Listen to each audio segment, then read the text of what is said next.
برادران ملت اسلامیہ، السلام علیکم ورحمۃ اللہ وبرکاتہ۔ الحمد للہ الحنان المنان الذي خلق الانسان وعلمه البيان، والصلاة والسلام على رسوله سید الانس والجان وعلى آلہ واصحابہ ذوی الخیر والإحسان، اما بعد فاعوذ باللہ من الشیطان الرجیم، بسم اللہ الرحمن الرحیم۔ وما امروا الا لیعبدوا اللہ مخلصین لہ الدین حنفاء ویقیموا الصلاة ویؤتوا الزکاة وذلک دین القیمہ۔ صدق اللہ مولانا العظیم وبلغنا رسوله النبي الأمين المتين المختار الكريم، ونحن على ذلك لمن الشاهدين والشاكرين والحمد لله رب العالمين۔ بارگاہ رسالت میں آپ صلی اللہ تعالی علیہ وسلم میں درود پاک کا ہدیہ پیش کریں۔ اللہم صل علی سیدنا و مولانا محمد معدن الجود والکرم، منبع العلم والحلم والحکم، والہ الکرام وابنہ الکریم، وبارک وسلم صلاة دائمة سرمدا ابدا۔ اللہ عز و جل نے ارشاد فرمایا کہ لوگوں کو حکم دیا گیا کہ وہ اللہ کی عبادت خلوص کے ساتھ کریں، خالص اسی کے لیے کریں، نرے اسی کے لیے۔ یہاں سے اس آیت کریمہ میں ہمیں اخلاص، پیوریٹی کا ایک درس ملتا ہے۔ عمل وہی مقبول ہے جس کے اندر اخلاص شامل ہو، اور اخلاص کسے کہتے ہیں؟ اخلاص اس عمل کو کہتے ہیں جس کے اندر ریاکاری، سمعہ اور کسی کو دکھاوے کا مقصد نہ ہو، بلکہ خالصتاً اللہ عز و جل کی رضا کے لیے ہو، وہی کام مقبول ہے۔ باقی دوسرے کام جو لوگوں کے لیے یا دنیا کو دکھانے کے لیے کیے جا رہے ہوں، وہ سارے اعمال ہمارے منہ پر مار دیے جائیں گے۔ اور عمل میں ریاکاری کا آنا حدیث پاک میں ہے۔ رسول کریم صلی اللہ علیہ وسلم نے ارشاد فرمایا، الیسیر من الریاء شرک، تھوڑا سا بھی دکھاوا آنا یہ شرک ہے، شرک اصغر۔ ایک شرک وہ ہے کہ ہم نے دوسرا خدا بنا لیا، معاذ اللہ رب العالمین، خدا کے ساتھ کسی اور کو اس کے برابر کا درجہ دیا، یا پھر اس کے کاموں میں کسی کو ساتھ مانا، شریک ٹھہرایا۔ ایک شرک وہ ہے، وہ شرک اکبر ہے۔ اور ایک شرک وہ ہے کہ ہم اپنے اعمال میں اللہ کی بجائے کسی اور کو بھی شریک کر لیے۔ نماز میں ہم نے اللہ کے ساتھ دوسروں کو شریک کر لیا، اس طور پر کہ میری نماز اگل بغل والوں کے لیے بھی ہو رہی ہے، آمنے سامنے جتنے لوگ ہیں ان تمام کو دیکھتے ہوئے میں پڑھ رہا ہوں کہ یہ سارے لوگ میری نماز کو دیکھ رہے ہیں، یا پھر میں نمازی کہلاؤں۔ یہ تمام چیزوں کو حدیث پاک کی روشنی کے مطابق شرک اصغر کہا گیا ہے۔ شرک اصغر ایک بڑی بلا ہے، اکثر لوگ اس سے بچ نہیں پاتے ہیں، اور یہ آ جاتی ہے معلوم بھی نہیں پڑتا، اور ہم کر جاتے ہیں احساس نہیں ہو پاتا۔ عزیزان گرامی، قرآن مقدسہ میں اللہ عز و جل نے جہاں جہاں ہمیں احکام عطا فرمائے، وہ لوگوں کے لیے نہیں بلکہ خالصتاً اس کی رضا کے لیے۔ بندوں میں کچھ ایسے ہیں جو بعض کام اللہ تبارک و تعالیٰ کے لیے ایسے کرتے ہیں کہ ان میں انہوں نے کبھی بھی دنیا کی طرف توجہ نہیں کی۔ آج میں ایک حدیث پاک آپ کے سامنے عرض کروں جس کی روشنی میں ہم سب کو اپنے حالات سمجھ میں آ جائیں گے۔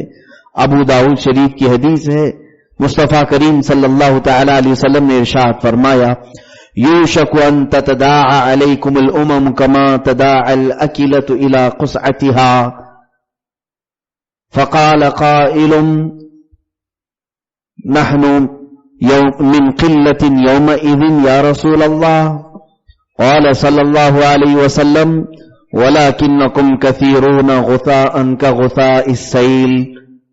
رسول کریم صلی اللہ علیہ وسلم ارشاد فرماتے ہیں قریب ایک زمانہ ایسا آئے گا کہ میری امت پر پوری قومیں جھپٹ پڑیں گی جیسے بھوکا برتن پر جھپٹتا ہے۔ حضور پاک صلی اللہ علیہ وسلم کی امت سے مراد یہاں پر وہ صحیح العقیدہ مسلمان ہیں۔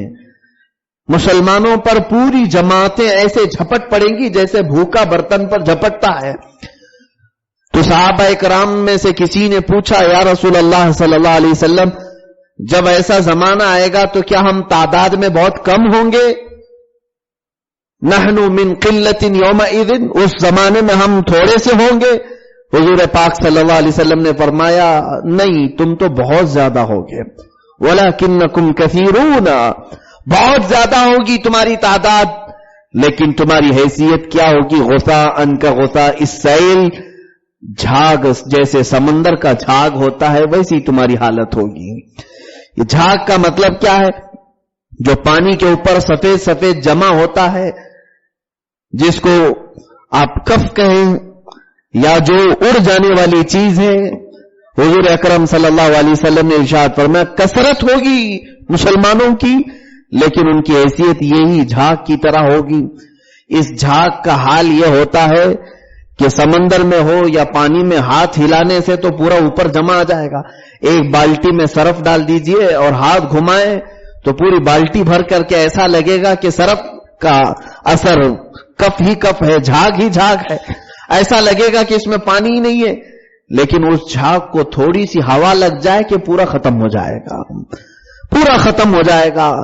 تو مسلمانوں کی یہ مثال اس لیے دی گئی کہ ان کے اعمال سے دکھاوے کے زیادہ ہوں گے، ریاکاری کے زیادہ ہوں گے، جس کی وجہ سے ان کی کثرت کے باوجود ان کی طاقت میں کمی ہوگی۔ آج لوگ اتحاد کی بات کر رہے ہیں کہ بہت سارے لوگ متحد ہو گئے اور تم متحد نہیں ہو رہے۔ اتحاد اپنی جگہ پر چھوڑو۔ میں یہ کہتا ہوں کہ اگر ایمان کامل آ گیا تو بغیر کسی اتحاد کے تم پوری دنیا پر قابض ہو سکتے ہو۔ اس لیے کہ رب تبارک و تعالیٰ نے قرآن میں جو ارشاد فرمایا وَلَا تَهِنُوا وَلَا تَحْزَنُوا وَأَنْتُمُ الْأَعْلَوْنَ إِن كُنتُم مُؤْمِنِينَ، تم گھبراؤ مت، پریشان مت ہو، تم ہی سب سے زیادہ بلند رہو گے اگر تمہارے اندر ایمان کی دولت ہے۔ ایمان اگر سچے طریقے سے آیا اور ہم ظاہر میں بھی اور باطن میں بھی اللہ تبارک و تعالیٰ کے لیے عبادتیں اعمال کرنے لگے تو انشاءاللہ العزیز یہ 100 کی طاقت ایک کے اندر جمع ہو جائے گی۔ اس لیے کہ رب تعالیٰ کا ارشاد ہے ان یکم منکم 20 صابرون یغلبوا 200، اگر تم میں سے 20 لوگ صبر والے ہو جائیں تو اللہ تعالیٰ ان کو 200 پر بھاری فرمائے گا۔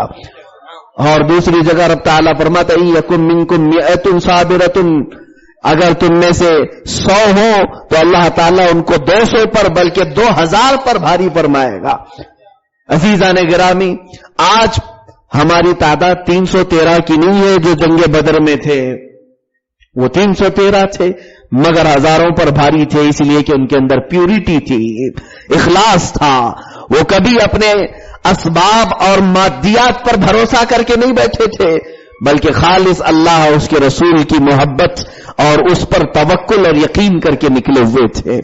میرے عزیز ساتھیوں، آج جو ہمارے حالات ہیں، اکثر اعمال ہم یہ سمجھتے ہیں ٹوپی کا نام اسلام ہے، داڑھی کا نام ہی اسلام ہے، یا جبے اور قبے میں ہی اسلام ہے، یہ تمام چیزیں یہ اسلامی معمولات ہو سکتے ہیں مگر اسلام اور ایمان یہ قلب کی کیفیت کا نام ہے۔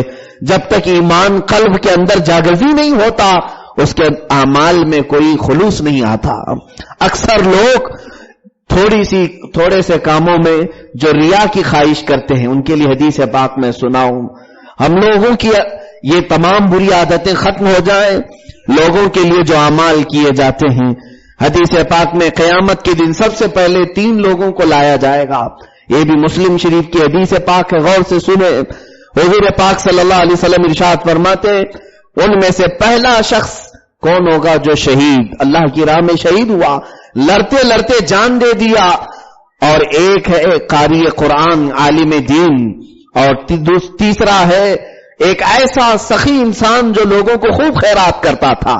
ان تینوں کو لایا جائے گا اور تینوں سے سب سے پہلے رب تبارک و تعالیٰ سوال فرمائے گا. وہ شہید کے بارے میں پوچھے گا رب تعالیٰ کہ میں نے تجھے طاقت دی اور قوت دی, تو نے میری اس دی ہوئی قوت کا استعمال کہاں کیا؟ وہ عرض کرے گا مولا تو نے جو مجھے بدنی طاقت دی تھی, جو جسمانی قوت عطا کی تھی, میں نے وہ تیری راہ میں لڑنے کے لیے استعمال فرمایا. کفار و مشرکین کے نرغے میں جاتا رہا, یہاں تک کہ میں اپنی جان بھی تیرے سپرد کر دیا اور لڑتا رہا, نہ بھوک اور پیاس کی طرف میری خواہش رہی. اے مولا میں نے تیری دی ہوئی طاقت کا استعمال تیری راہ میں کیا. اللہ تعالیٰ فرماتا ہے کذب تھا, تو جھوٹ بول رہا ہے, تو جھوٹ بول رہا ہے. اللہ تبارک و تعالیٰ دلوں کا خبیر ہے. اللہ تبارک و تعالیٰ دلوں کے حالات کو جانتا ہے. وہ عالم ما فی الصدور فرماتا ہے تو جھوٹ بول رہا ہے. تو جہاد میں اس لیے گیا تھا کہ لوگ تجھے تیری تعریف کریں اور تجھے غازی کہیں, تجھے غازی کہیں, تجھے پہلوان کہیں, اس لیے تو جہاد میں گیا تھا. اور وہ تو لوگوں سے تعریف تیری ہو گئی. دنیا میں جن کے لیے تو نے کام کیا تھا وہ لوگ تو تیری تعریف کر چکے, اب قیامت میں تیرا کچھ نہیں. حدیث پاک میں اسے اوندھے منہ جہنم کی طرف لے جایا جائے گا, دوزخ میں لے جایا جائے گا. دوسرا وہ قاری قرآن عالم دین, اسے بلا کر رب تعالیٰ فرمائے گا میں نے تجھے اچھی آواز دی, علم دیا, تو نے اس کا استعمال کہاں کیا؟ وہ کہے گا مولا میں لوگوں کو قرآن پڑھ کر کے سناتا تھا, نعتیں پڑھ کر کے سناتا تھا, سریلی آواز سے لوگوں کو قریب کرتا تھا اور میں تیرے دین کی خدمت کرتا تھا. رب تعالیٰ فرماتا ہے تو بھی جھوٹ بول رہا ہے, تو اس لیے تلاوت کرتا تھا کہ لوگ تیری آواز کی تعریف کریں, لوگوں سے تو تعریف سننے کا خواہش مند تھا, لوگ تیری واہ واہ کریں, تجھے داد دیتے رہے, اور جو تیری خواہش تھی وہ دنیا میں پوری ہو گئی. لوگ بہت تعریف کر چکے, اب آخرت میں تیرا کچھ نہیں, اسے بھی اوندھے منہ جہنم میں ڈال دیا جائے گا. تیسرا وہ سخی جو مال خیرات کرتا تھا, بہت لوگوں کو دیا تھا, اسے بھی پوچھا جائے گا میں نے تجھے بہت مال دیا, تو نے اس کا استعمال کہاں کہاں کیا؟ وہ کہتا ہے اے اللہ میں نے میرا مال غریبوں مسکینوں میں تقسیم کیا, تیری راہ میں خیرات کیا اور تیری رضا کے لیے کرتا رہا. رب تبارک و تعالیٰ اس تیسرے سے بھی فرمائے گا کذبتا, تو بھی جھوٹ بول رہا ہے, اس لیے کہ تو مال اس لیے خرچ کرتا تھا کہ لوگ تجھے دیالو کہیں, تجھے سخی کہیں, تجھے فیاض کہیں, لوگوں کے منہ سے تعریف سننے کی خواہش تھی, اس لیے مال سب کے سامنے خیرات کرتا تھا. آج تیرا قیامت کے دن کچھ باقی نہ رہا, دنیا میں جن کے لیے تو نے کیا تھا وہ لوگ تعریف کر چکے, اب اسے بھی اوندھے منہ جہنم میں ڈال دیا جائے. مسلم شریف کی حدیث پاک ہے, سب کے ساتھ نہیں, اس شہید کے لیے کہا گیا, اس عالم کے لیے اور اس مالدار کے لیے جو ریاکاری کے لیے کام کرتے تھے, اور باقی وہ بندے جو خالصتاً لوجہ اللہ کرتے رہے, اللہ کی رضا کے لیے کرتے رہے, ان کا تو اجر اللہ تبارک و تعالیٰ بے پناہ رکھا ہے. قیامت کے دن ان کا اجر بہت گنا بڑھا کر کے دیا جائے گا. آج اعمال کے اعتبار سے ہم دیکھیں, اکثر ہماری خواہش یہی ہوتی ہے کہ لوگوں کو دکھانے کے لیے. قیامت کے دن کا ایک معاملہ حدیث پاک میں پڑھ رہا تھا, اس میں رسول کریم صلی اللہ علیہ وسلم ارشاد فرماتے ہیں کچھ لوگوں کو لایا جائے گا اور ان کے اعمال کے بارے میں سوال کیا جائے گا, تو کچھ لوگ وہ ہوں گے جو رب تبارک و تعالیٰ کے لیے عبادتیں کیے تھے, صدقہ خیرات نماز روزے ساری چیزیں, ان کا اجر جنت ہے. اور کچھ وہ ہوں گے جن کو بلایا جائے گا اور پوچھا جائے گا تمہارے پاس کیا کیا اعمال, وہ لوگ کہیں گے کہ نمازیں, روزے, زکوٰۃ, یہ حج وغیرہ. تو رب تعالیٰ فرمائے گا جن کے لیے تو نے کیا تھا آج جا, وہ لوگ بھی میدان میں کھڑے ہیں, اگر تجھے وہ کچھ جزا دے سکتے ہیں تو ان کے پاس لے لے. اسے وہاں بھیج دیا جائے گا. ایک حاجی ہے, ایک نمازی ہے, اسے کہا جائے گا جن کے لیے تو نے حج کیا تھا وہ بھی قیامت کے میدان میں کھڑے ہیں, جا ان کے پاس مانگ لے, اگر کچھ تجھے وہ جزا دے دے لے لینا. وہاں تو حال یہ ہے کہ انبیاء کرام نفسی نفسی کہہ رہے ہوں, عام انسان کیا جزا دے پائے گا, عام انسان کیا اس کا صلہ دے پائے گا. عزیزان گرامی, وہ ہائے افسوس کرتے ہوئے اپنا ماتھا پیٹے گا اور کہے گا کہ مولا میرے اندر ریاکاری آ گئی, لوگوں کے لیے میں نے اعمال کیے تھے اور جتنے اعمال ہم نے لوگوں کے لیے کیے یا دنیا میں مقبولیت حاصل کرنے کے لیے کیے وہ سب یہی اکارت ہو جائیں گے, ضائع ہو جائیں گے. ہماری طاقت اور قوت کیوں نہیں بڑھ رہی آج؟ اس کی وجہ یہی ہے کہ خلوص ہمارے دل سے نکل گیا. اخلاص, پیورٹی جس کو کہا جاتا ہے, ارے وہ صحابہ کرام تھے, کام کر جاتے تھے, ان کی وفات تک کسی کو خبر نہ ہوتی تھی. اور یہاں ہم ہیں کہ ابھی کام کرنے والے ہیں کہ پہلے پیپر میں شائع ہو جاتا ہے فلاں صاحب فلاں کام کرنے والے, سارے لوگ جمع ہو جائیں تاکہ اوپننگ کو دیکھ لیں کہ فلاں صاحب اتنا خرچہ کرنے والے ہیں. اللہ اکبر. سیدنا ابو بکر صدیق رضی اللہ تعالیٰ عنہ کے حالات یہ تھے, اعمال میں خلوص رکھے ہیں, ریاکاری کو جگہ نہ دے. حضرت عمر فاروق رضی اللہ تعالیٰ عنہ فرماتے ہیں مدینے میں دیکھتا رہتا تھا کہ ایسی کوئی نیکی کروں جہاں کوئی نہ پہنچتا ہو. میں تلاش کرتے کرتے دیکھا کہ مدینے میں ایک بوڑھی عورت ہے, کمزور غریب عورت ہے, اور اس کا کوئی بھی نہیں تھا خدمتگار. میں اس کے گھر کو دیکھ لیا اور چن لیا کہ اس کے گھر چھپ کر کے آؤں گا اور اس کے سارے کام کر جاؤں گا. ایسی نیکی ہے جو اللہ تعالیٰ مجھے اجر عظیم عطا کرے گا. حضرت عمر فاروق رضی اللہ تعالیٰ عنہ دوسرے دن صبح فجر کے بعد اس خاتون کے گھر گئے. جا کر کے دیکھا تو اس کا کچرا پورا جھاڑ کر کے رکھا گیا ہے, اس کے برتن سب منجھے ہوئے ہیں, بستر سلیقے سے لگایا گیا ہے, جبکہ وہ عورت بستر سے اٹھنے کے قابل نہیں تھی. آپ نے دیکھا کہ کوئی کر کے چلا گیا. دوسرے دن پھر فجر کے بعد آئے, دیکھا پھر گھر صاف ستھرا ہے, سارے کام اس کے پورے ہو چکے ہیں. حضرت عمر فاروق رضی اللہ تعالیٰ عنہ کو فکر لاحق ہوئی, کوئی اس کے گھر کے آس پاس پھٹکتا نہیں, کوئی اس کا رشتہ دار نہیں. یہ بوڑھی اتنی طاقت کیسے جمع کر لیتی ہے کہ خود سے سارے کام کر دے؟ اس کے سارے برتن, اس کے سارے کچرے سارے صاف ہو جاتے ہیں, یہ کیسے ہو جاتا ہے؟ حضرت عمر فاروق رضی اللہ تعالیٰ عنہ فرماتے ہیں فجر کی اذان سے کافی پہلے میں دیکھنے کے لیے آ گیا, دیکھوں فجر کے بعد اس کا کام مکمل کیسے ہوتا ہے. اذان کو ابھی وقت باقی تھا.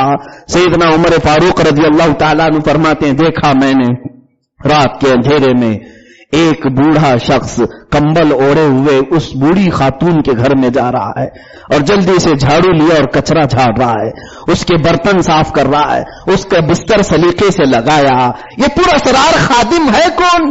حضرت عمر فاروق دیکھتے رہے. بعد میں جیسی اذان کا وقت ہوا وہ جو خادم کام کر کے باہر نکلا, حضرت عمر فاروق نے کمبل ہٹا کر کے دیکھا تو حضرت ابو بکر صدیق تھے.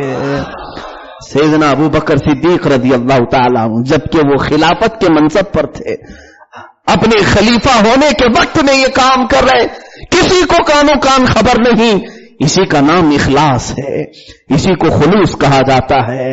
انہوں نے اس بوڑھی عورت کا کام اس لیے نہیں کیا کہ لوگ ان کی تعریف کریں, یہ تو سیدنا عمر فاروق ہیں کہ دیکھ لیے, ورنہ کئی ایسے کام ہیں جو صدیق اکبر کے ساتھ دفن ہو گئے, کسی کو خبر تک نہ ہو سکی. عزیزان گرامی, آج ہمارے 5 روپے خیرات کرنے کی بات ہوتی ہے کہ اس کا اعلان شائع ہو جائے, اس کے سارے پرچے بڑھ جائیں کہ ہم لوگ اتنے خیرات کر رہے ہیں, اتنے لوگوں کو مدد کر رہے ہیں. یہ ساری چیزیں ہماری سارے دکھاوے میں آ گئی ہیں, ساری چیزیں ریاکاری میں آ گئی ہیں. اس کو شو آف کہا جاتا ہے. یہ زندگی میں ہمارے بہت زیادہ داخل ہو گیا. جب تک ہمارے زندگی میں اخلاص نہ آئے گا ہمارے کاموں میں کبھی برکت نہ ہوگی. اخلاص کی طاقت میں آپ کو بتاؤں کتنی بڑی طاقت ہے. رسول کریم صلی اللہ تعالی علیہ وسلم سے صحابہ نے پوچھا دنیا کی طاقتور چیز کیا ہے یا رسول اللہ صلی اللہ تعالی علیہ وسلم؟ حضور پاک صلی اللہ علیہ وسلم نے ارشاد فرمایا لوہا طاقتور چیز ہے, مضبوط چیز ہے. پھر صحابہ نے پوچھا اس سے بھی طاقت کسی کے اندر ہے؟ رسول کریم صلی اللہ علیہ وسلم نے فرمایا آگ کے اندر لوہے سے زیادہ طاقت ہے؟ کیا آگ لوہے کو جلا دیتی ہے؟ پوچھا کیا آگ سے بھی بڑھ کر کسی کے پاس طاقت ہے؟ کہا ہاں, آگ سے بھی زیادہ طاقت پانی کے اندر ہے کہ پانی آگ کو بھی بجھا دے اور جب اس کے اندر جوش آئے تو وہ پوری دنیا کو بھی تباہ کر دے. پانی کے اندر بڑی طاقت ہے. پھر پوچھا یا رسول اللہ صلی اللہ علیہ وسلم کیا پانی سے بھی زیادہ قوت کسی کے اندر؟ کہا ہاں, ہواؤں کے اندر, اس لیے کہ ہوائیں پوری دنیا کا نقشہ چینج کر سکتی ہیں. ہوائیں جس طرف چل جائیں یا تو تباہی مچاتی ہیں یا تو یہ آبادی کی ضامن ہوتی ہے. ہواؤں سے زیادہ طاقت کسی کے اندر نہیں. پھر پوچھنے والے نے پوچھا اور کوئی چیز ہے جو اس سے بھی زیادہ طاقتور ہے؟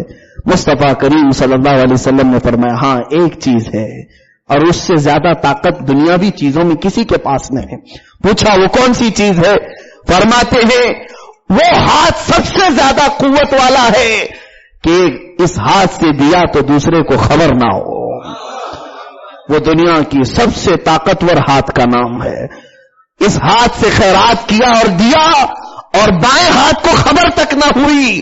اس ہاتھ کو میرے آقا صلی اللہ علیہ وسلم نے فرمایا وہ سب سے طاقتور ہاتھ ہے. یہیں سے اخلاص کی فضیلت ہمیں معلوم پڑتی ہے. ہمارے اعمال کچھ تو ایسے رکھیں جو خالص اللہ کے لیے ہو, کچھ اعمال ایسے رکھیں جو آپ کے اور آپ کے رب کے درمیان راز ہو جائیں, جس میں کوئی دوسرا شریک نہ ہو, کسی دوسرے کو خبر نہ ہو. اسی لیے رب تبارک و تعالیٰ فرماتا ہے کہ اس کو سب سے زیادہ پسندیدہ عمل بندوں میں کیا ہے؟ حضور پاک صلی اللہ علیہ وسلم نے پوچھا تو مولا فرماتا ہے مجھے میرے بندوں میں سب سے پیارا عمل وہ لگتا ہے کہ جب دنیا سو رہی ہو اور یہ میرے لیے کھڑا ہو جائے. جب سب سو رہے ہو اور یہ میرے لیے کھڑا ہو جائے, یہ عمل مجھے سب سے زیادہ پسند ہے. عزیزان گرامی, ہم نے مولا کائنات شیر خدا علی مرتضی رضی اللہ تعالیٰ عنہ کو دیکھا جنگ کے حالت میں. ان صحابہ کرام کی زندگیوں کو دیکھیں, ان کا عمل کوئی بھی اپنے خواہشات کے لیے نہیں ہوتا تھا. ہم اپنی خواہشات کے لیے کام کر جاتے ہیں اور اس کے بعد اس کو دین کا نام دے دیتے ہیں, بلکہ خالصتاً لوجہ اللہ کام کرنے والوں کا کیا حال ہوتا ہے. حضرت علی رضی اللہ تعالیٰ عنہ طاقت میں جن کو شیر خدا کہا گیا, حیدر کرام, اللہ اکبر, ان کی طاقت کے لیے یہ بات کافی ہے. اسد اللہ الغالب ان کو کہا گیا ہے, سب پر غالب آنے والا اللہ کا شیر ہے. لیکن ایک جنگ کے دوران آپ ایک کافر کو مارتے مارتے سلا دیے اور اس کے سینے پر بیٹھ گئے. کیا مجال کہ حضرت علی کے سامنے کوئی ہاتھ پیر پھیلائے یا جب وہ ان کی جھکڑ میں آ جائے تو آزاد ہونے کے قابل ہو. حضرت علی رضی اللہ تعالیٰ نے اس کے گلے پر ابھی خنجر رکھنے ہی والے تھے کہ اس نے آپ کے منہ پر تھوک دیا. حضرت علی رضی اللہ تعالیٰ عنہ کی طرف تھوک دیا, آپ نے تلوار اپنے میان میں واپس رکھ لی اور اس کو چھوڑ دیا. کھڑے ہو گئے, وہ گھبرا گیا, کہا میں تو مرنے والا تھا اس لیے تھوک دیا اور آپ چھوڑ دیے مجھ کو. تھوکنے کے بعد آپ چھوڑ دیتے ہیں. سنو مسلمانوں, اگر ہمارے ساتھ ایسا ہو تو غصہ ڈبل ہو جائے گا.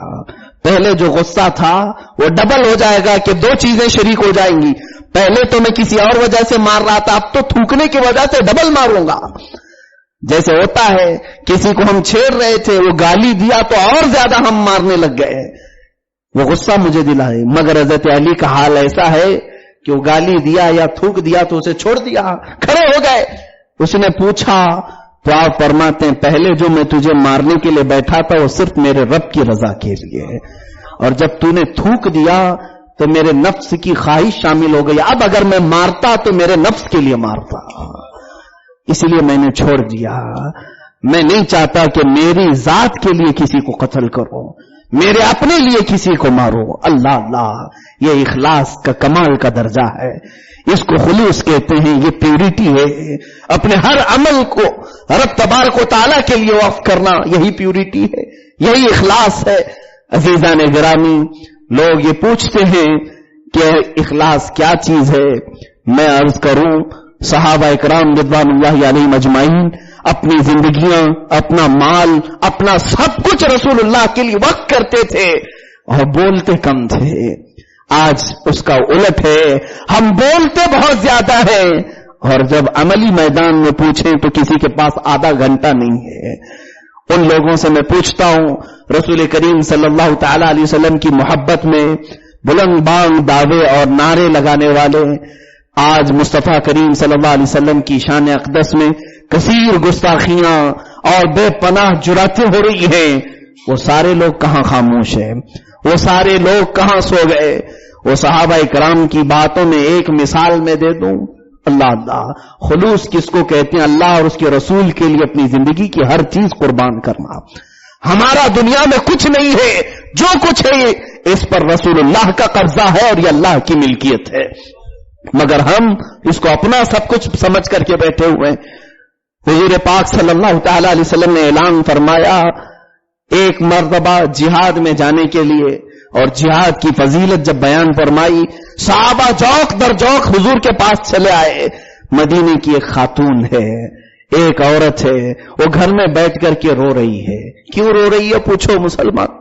اللہ اللہ، وہ خاتون اس لیے رو رہی ہے کہ آج رسول اللہ نے اللہ کے دین کے لیے ہمیں پکارا، میرے پاس کچھ نہیں، میرا شوہر بھی نہیں، میرے والدین سب انتقال کر چکے۔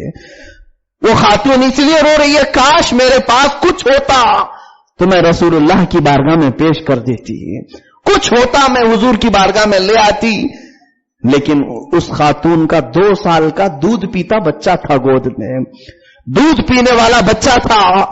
وہ بار بار دیکھ رہی تھی یہ تو جہاد میں جانے کے قابل بھی نہیں، کاش یہ بچہ جوان ہوتا تو میں رسول اللہ کے ساتھ بھیج دیتی، میرے آقا کے نام پر قربان کرتی۔ وہ کیسی مائیں تھیں، اسی کو اخلاص کہتے ہیں۔ 2 سال کا دودھ پیتا بچہ روتی رہی، جب صبر نہ ہو سکا اس چھوٹے سے ننھے بچے کو اٹھا کر کے حضور کی بارگاہ میں آ گئی ہے۔ رسول کریم صلی اللہ تعالی علیہ وسلم صحابہ کے ساتھ جہاد کی ترتیب دے رہے تھے، یہ خاتون آئی اور کہا یا رسول اللہ فدا کا ابی و امی یا حبیب اللہ، میرے ماں باپ آپ پر قربان ہو، اے اللہ کے رسول، آج میرے گھر میں کچھ نہیں جو آپ کی رضا کے لیے، اللہ کی رضا کے لیے وقف کروں، میں غریب خاتون ہوں، میرا شوہر نہیں۔ ہاں یا رسول اللہ 2 سال کا ایک ننھا بچہ میرے گود میں ہے، اسے جہاد میں قبول فرما لیں، اس کو اپنے ساتھ لے لیں۔ حضور اکرم صلی اللہ علیہ وسلم نے اس خاتون کی طرف دیکھ کر ارشاد فرمایا، رونگٹے کھڑے ہو جاتے ہیں مسلمانوں، حدیث پاک جب پڑھتے ہیں، پوچھا اے خاتون اس 2 سال کے دودھ پیتے بچے کا کیا کیا جائے؟ یہ جہاد میں جانے کے قابل نہیں، نہ یہ چل پھر سکتا ہے، تم اسے گود میں لے کر کیوں آئی؟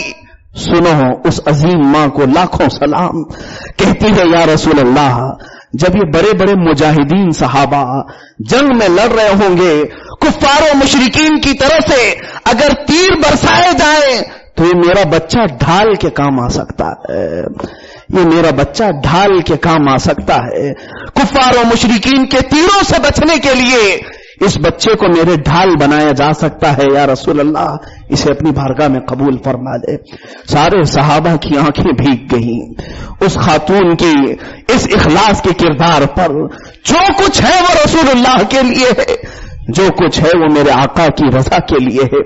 عزیزان گرامی، آج ہمارے احوال و قواعد کی طرف ایک نظر کریں۔ ہمارے پاس قربان کرنے کے لیے آج بچے تو نہیں، مال کی بات نہیں، وقت تک نہیں ملتا۔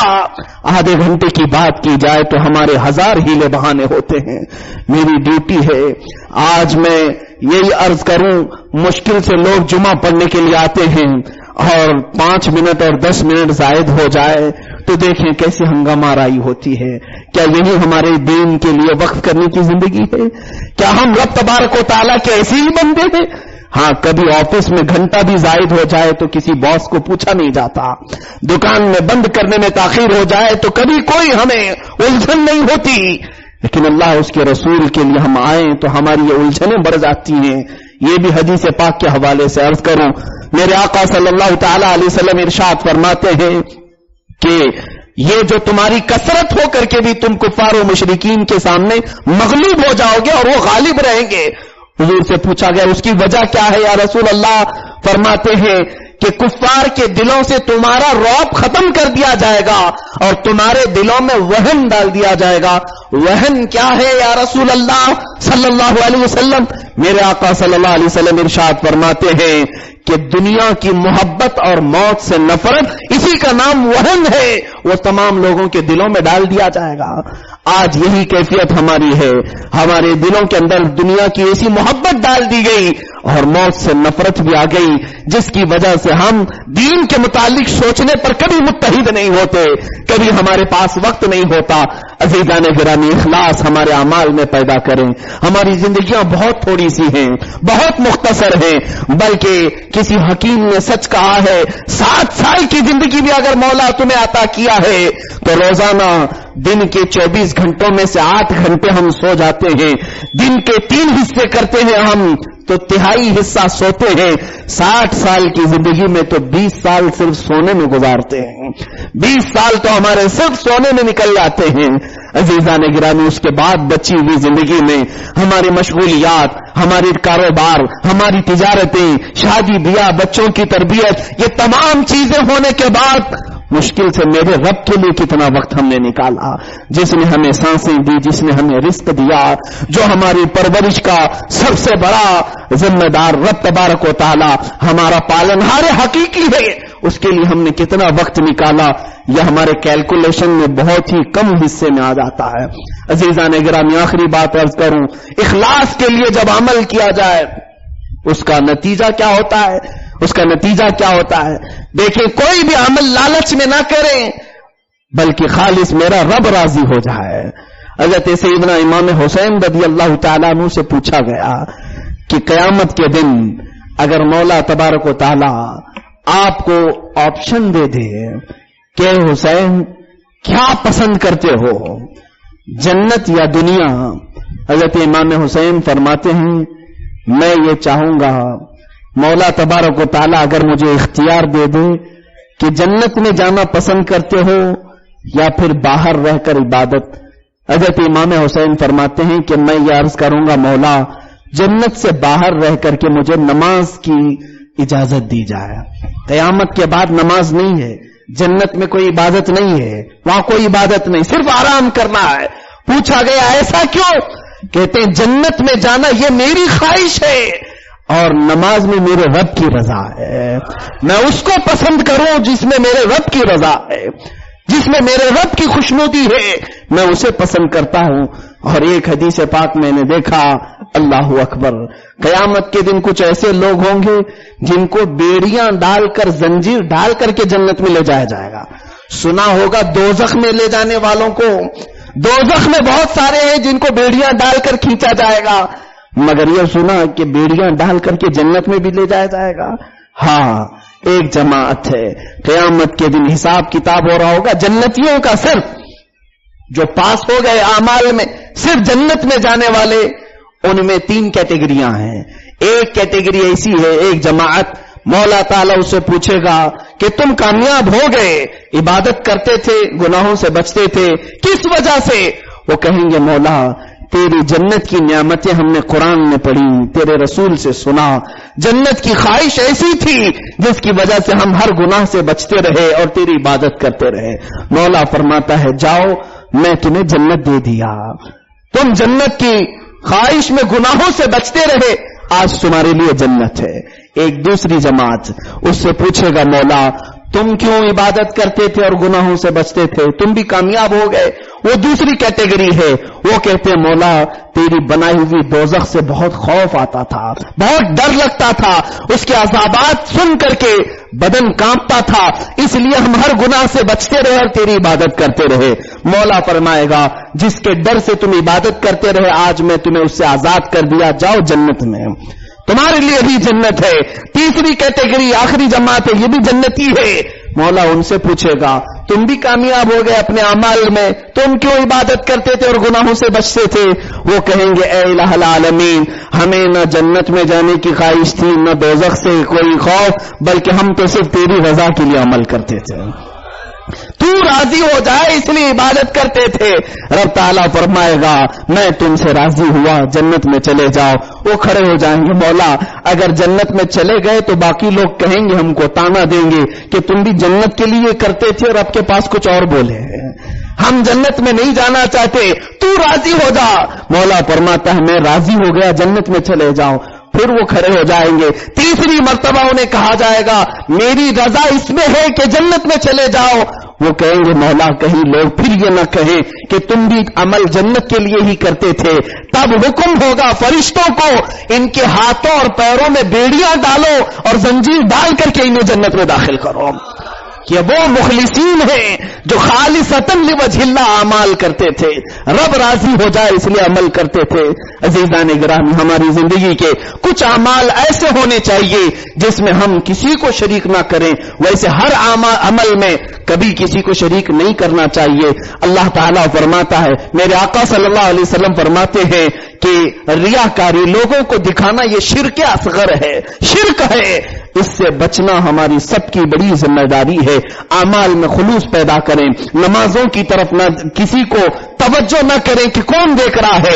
امام غزالی رضی اللہ تعالیٰ عنہ فرماتے ہیں کہ میں نے دیکھا ایک بزرگ کے بارے میں 30 سال تک پہلی صف میں پابندی کے ساتھ جماعت سے نماز پڑھتے رہے، 30 سال تک ایک نماز بھی قضا نہ ہوئی۔ ایک ایسے بزرگ تھے 30 سال تک پہلی صف میں تکبیر اولا تک ان کی نماز چھوٹی نہیں، کبھی نہیں چھوٹی۔ ایک دن مغرب میں آنے میں ان کو تاخیر ہو گئی، ایک رکعت ہو گئی تھی، دوسری رکعت چل رہی تھی۔ 30 سال کے بعد تو مسجد کے قریب آئے اور واپس گھر میں چلے گئے، گھر میں جا کر کے نماز پڑھے۔ پہلی مرتبہ مسجد میں، یہ اس زمانے کی بات کر رہا ہوں، امام غزالی رضی اللہ تعالیٰ عنہ، لوگوں نے دیکھا کہ آج وہ فلاں بزرگ ہے نہیں جن کی 30 سال سے ایک بھی نماز قضا نہیں ہوئی جماعت سے، اور تکبیر اولا میں ساتھ شامل رہتے تھے، مغرب میں نہیں ہوئی تو عشاء میں آنے کا انتظار کرتے، عشاء میں بھی نہیں آئے۔ ان کے پیر و مرشد موجود تھے، ان کو خبر دی گئی کہ فلاں بزرگ جو آپ کے مرید ہیں 30 سال کے بعد آج ان کی مغرب کی نماز میں وہ حاضری نہیں ہوئی۔ اس بزرگ کو بلایا گیا، پیر و مرشد نے پوچھا کیا بات ہے؟ انہوں نے کہا حضور نماز قضا نہیں ہوئی، بس جماعت میں جانے سے تاخیر ہوئی، میں پہنچ نہیں سکا۔ کہا کیوں؟ کہا میں پہلی صف کا پابند تھا، 30 سال سے پہلی صف میں پڑھ رہا تھا، آج جب میں پہنچا تو جماعت کھڑی ہو گئی تھی، اس لیے نہیں گیا کہ لوگ کہیں مجھے برا نہ کہیں۔ آپ کے پیر و مرشد نے فرمایا جاؤ پورے 30 سال کی قضا کرو، پورے 30 سال نمازوں کی قضا کرو، اس لیے کہ جو 30 سال تم نے پابندی کی وہ لوگوں کے لیے کیا تھا کہ لوگ تجھے اچھا کہیں برا نہ کہیں، اس لیے جاؤ پورے 30 سال کی قضا کرو۔ یہ اولیاء کاملین ہیں جن کے اعمال خالصتاً رب کی رضا کے لیے ہوا کرتے تھے۔ مولا ہمیں ریاکاری، سمعہ اور دکھاوے سے محفوظ رکھے۔ وآخر دعوانا الحمدللہ۔